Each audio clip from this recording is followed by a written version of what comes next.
Assalamualaikum warahmatullahi wabarakatuh. Waalaikumsalam warahmatullahi wabarakatuh. Alhamdulillahirabbil alamin. Apa kabarnya nih Bung Kameramen? Alhamdulillah Bung Alfian baik sekali. Silakan Bung Kameramen. Mau baca berita nih kayaknya kita nih. Silakan. Wah ini Bung Alfian nggak pakai peci berarti beritanya ada sesuatu nih kayaknya. Biasa netizen kan nyambungin. Baik Bung Alfian, ini beritanya dari Detik Sumut. Masih detik.com lah ya. Jumat 13 Mei 2022. Judulnya, Ketua PSI Binjai dipolisikan dugaan cabul modus jadi dukun. Innalillahi. Seorang wanita berinisial IAP melaporkan Ketua Partai Solidaritas Indonesia Kota Binjai, Sumatera Utara berinisial AR dalam kasus dugaan pencabulan. Polisi pun sedang menyelidiki kasus ini. Terkait adanya laporan IAP terhadap AR tersebut benar, laporan tersebut masih dalam penyelidikan dan masih kami dalami. Wah, Bung Alfian, ini partai yang sering menyerang Anies. Ternyata ketua di daerahnya terduga cabul dan dukun. Ini gimana Bung Alfian? Menyerang Anies kalau buat saya sebagai seorang yang juga mungkin seumuran, bahkan saya lebih tua dari Anies ya. Iya. Itu sih menurut saya kecil. Iya. Kenapa? Karena selama ini pun mereka, tokoh-tokoh mereka sering menyerang Islam. Iya. Mereka menuding syariat Islam, menuding poligami, Iya. menyalahkan agama. Jadi saya pikir kepada saudara-saudara pemirsa setanah air, kasus ini menjadi catatan bahwa ini adalah satu tanda menjadi pemimpin masa depan bukan hanya sekedar otaknya yang pintar, tapi juga harus berakhlak, berbudi pekerti. Jadi kasus ini menurut saya tidak bisa dianggap kasus kecil, harus diselesaikan secara sedemikian rupa oleh pihak-pihak terkait. Begitu Bung Kameramen. Bung Alfian. Bung Alfian kan sempat juga aktif di partai politik ya. Iya.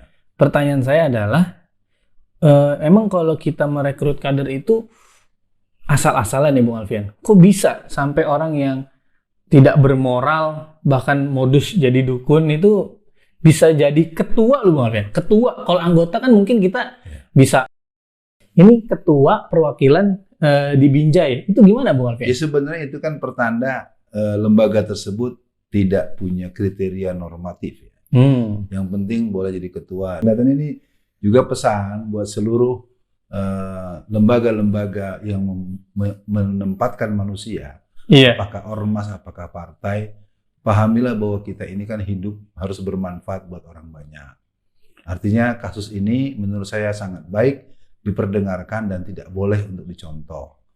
Ya, oleh partai manapun tidak boleh gitu. Nah, kalau ini sekarang ada kasus ini harus dikumandangkan bahwa ini adalah kesalahan dan pelakunya adalah orang dari lembaga tertentu. Nah, ini sebagai bentuk pembelajaran, gitu menurut saya. Iya, Bung Alfian, saya tertarik dengan statement Bung Alfian sebelumnya terkait memang ketuanya ini pernah juga, tapi bukan orang ini ya, bukan yang cabul ini, masih di atasannya dia lah, pernah mendiskreditkan, menyudutkan, bahkan bisa dibilang ngenyein tentang syariat poligami, Bung Alfian.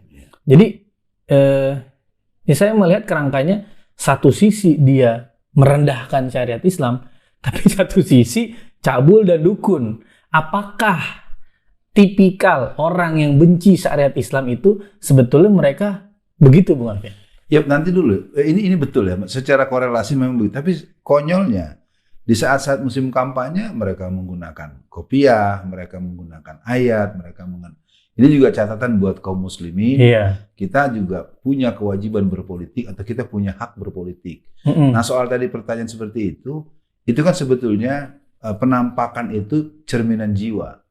Jiwa itu akarnya ideologi. Ideologi kalau dalam bahasa prinsip-prinsip agama ya akidah dengan posisi yang lebih tinggi. Iya. Artinya ini sebagai pesan buat seluruh warga negara Indonesia, teman-teman pemuda, pelajar mahasiswa yang punya cenderung berpartisipasi politik, pilih itu dengan kriteria akal yang sehat, akhlak yang sehat, visi yang sehat, dan kemudian kita berhitung bahwa ke depan kita akan melakukan sesuatu yang memberi manfaat buat orang banyak, memberikan kebaikan dan perbaikan. Jadi saya menangkap ini akan menjadi cerita yang bersambung Karena di beberapa daerah juga kelihatannya beberapa kejadian juga sepertinya dia merupakan sebuah kejadian-kejadian dengan ragam kenegatifan yang ada. Dan tentu kita tidak berkepentingan untuk memberikan penilaian, tapi terutama buat anak-anakku, cucu-cucuku, dan pemuda-pemuda Islam, kita pilih tempat kita bertumbuh. Begitu pendapat saya. Bung Alfian, saya rasa Bung Alfian juga nggak terlalu peduli lah dengan partai-partai yang apa istilahnya ya, cuman terlihat kayak buzzer aja Bung Alfian. Iya, betul. Nah, tapi Bung Alfian, ini bukan kejadian aneh pertama Bung Alfian. Ini ada dari fifa.co.id Bung Alfian, Kamis 18 November 2021. Viral, Ketua PSI Sumardi ternyata pernah menikah dengan seekor anjing. Wah, Bung Alfian. Ini kalau kita baca beritanya sedikit Bung Alfian. Nama Sumardi sebagai Ketua DPP PSI yang baru viral di media sosial Twitter, pasalnya ia dikabarkan pernah menikah dengan seekor anjing. Wah, ini Bung Alfian, apakah ini dari produk LGBT ini Bung Alfian, yang akhirnya nanti dia menjadi incest atau senang dengan binatang Bung Alfian? Ya sebetulnya buat saya yang punya hubungan emosional dengan Raja Juli ya. Raja Juli Antoni, tolong ini dijawab. Yeah. Anda junior saya di IMM. Anda angkatan muda Muhammadiyah dan Anda jadi pentolan di sana. Saya Alfian Tanjung sebagai kakak angkatan Anda. Mohon betul diterangkan Raja Juli ini kenapa members Anda nih kayak begini. Ya, karena bagaimanapun jangan terus-terusan hanya beraja dengan karena Anda sudah doktor segala macam. Anda harus bisa menjelaskan bahwa sekali lagi buat Bung Kameramen ini sebuah katakanlah sebuah penayangan yang wajib dikhabarkan kepada publik. Ini berarti ada persoalan serius. Satu dukun cabul, satu dengan binatang. Berarti kalau kita lakukan penelusuran yang lebih jauh bisa akan beragam-ragam. Kalau pakai ilmu logika, apabila 1-2 kasus menunjukkan hal yang tidak baik lalu dilakukan di tempat lain juga tidak baik, maka pilihannya dia tidak ada alasan untuk kita untuk memilihnya. Bahkan mungkin secara hukum itu boleh dilacak oleh Menkumham bahwa kelembagaan seperti itu mungkin bisa jadi klausul untuk dibubarkan, karena bagaimanapun apa kelembagaan yang tidak memberikan edukasi, tidak memberikan penyadaran.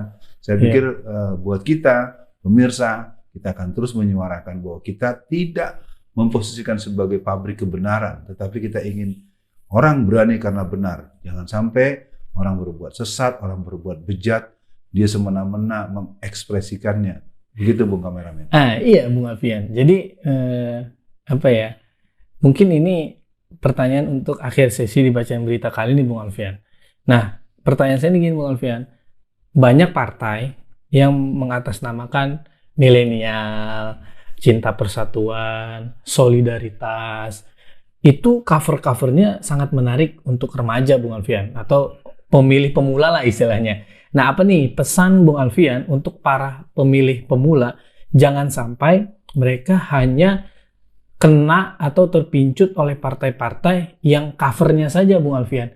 Nah, kayak misalkan ada partai Prima, itu kan kalau nggak salah pernah dibahas juga oleh Bung Alfian, dia reinkarnasi dari PRD, yang kita tahu PRD akarnya PKI. Itu kan kalau anak muda nggak ngerti kan dia bisa ikut-ikut aja. Jadi gimana pesan Bung Alfian untuk pemilih pemula agar mereka pas lah pilihannya gitu Bung Alfian? Pertama harus dicatat dulu bahwa keberadaan partai-partai yang kita tidak tahu asal usulnya, tahu-tahu dia eksis, itu adalah milik para pemilik modal. Itu adalah kepunyaan para oligarki itu punya, dan itu tidak bisa dibantah. Saya harus katakan sebagai orang yang punya pengalaman politik praktis sejak tahun 82 sampai 2017 di sebuah lembaga partai tertentu, saya mengatakan bahwa ini harus jadi pelajaran buat semua generasi muda seluruh masyarakat.